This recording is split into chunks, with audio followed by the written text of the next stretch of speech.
j'ai décidé que c'est pas l'handicap qui gérerait ma vie, ni qui donnerait une direction à ma vie.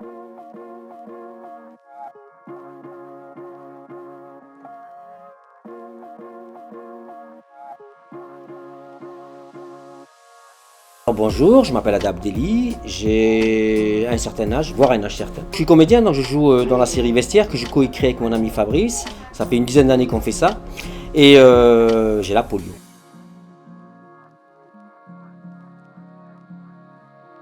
Elle m'a été diagnostiquée dans les années 60, tu vois, fin des années 60, c'est pour dire que je suis très vieux. Et du coup, ça ne se soignait pas comme aujourd'hui. C'était un peu plus compliqué, un peu plus lourd. Il y avait pas mal d'interventions chirurgicales où il fallait rester très longtemps dans les hôpitaux et les centres de rééducation. Aujourd'hui, c'est plus le cas, heureusement. Aujourd'hui, on reconnaît la douleur, alors qu'avant, c'était un truc qui faisait partie de l'opération. Avoir mal, c'était normal. Et aujourd'hui, ça ne l'est plus. Donc ça, c'est un bon truc. Moi, c'est les membres inférieurs qui sont touchés. Donc on dit que les muscles des membres inférieurs sont atrophiés. Et moi, voilà, pendant des années, j'avais 2-3 séances de kiné par semaine. J'avais de la natation, d'eau vestiaire. Puis voilà, puis il fallait faire un peu attention. Enfin, maintenant, je fais plus attention qu'avant.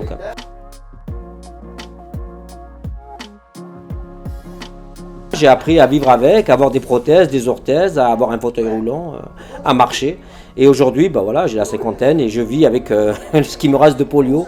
Je suis très heureux que la polio soit éradiquée depuis peu. Et voilà, c'est triste, il n'y aura plus personne qui aura la même maladie que moi. Mais bon.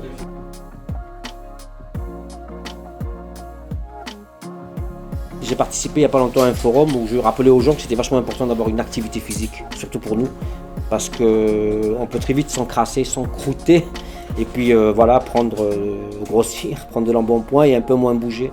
Et l'inactivité entraîne l'inactivité. Donc je ne veux pas faire le vieux rabat-joie, mais franchement, si vous pouvez bouger, bougez.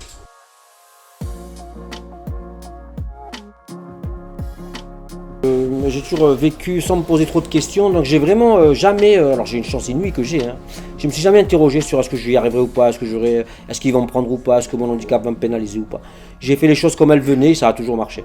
Mais effectivement, je comprends qu'on se pose la question parce que, après à l'âge que j'ai, c'est un peu plus facile. Mais quand j'étais plus jeune, oui, je m'interrogeais souvent sur ma situation de handicapé, de personne en situation de handicap, par rapport au monde qui m'entourait, oui.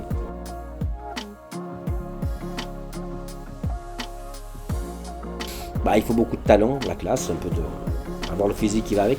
Non, c'est un hasard, parce que déjà, je pense qu'on ne s'improvise pas comédien ou auteur ou scénariste, on l'est depuis toujours.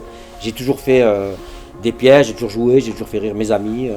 Et puis un jour, je l'ai fait professionnellement, où j'ai été payé. J'ai toujours écrit des trucs pour des mariages, des anniversaires. Et puis un jour, j'ai rencontré Fabrice, qui est mon pote et mon co-auteur. Et on a eu l'idée de raconter ce qui se passait dans nos vestiaires. Et contre toute attente, et étrangement même je dirais, ça a marché, ça fait 10 ans que ça dure.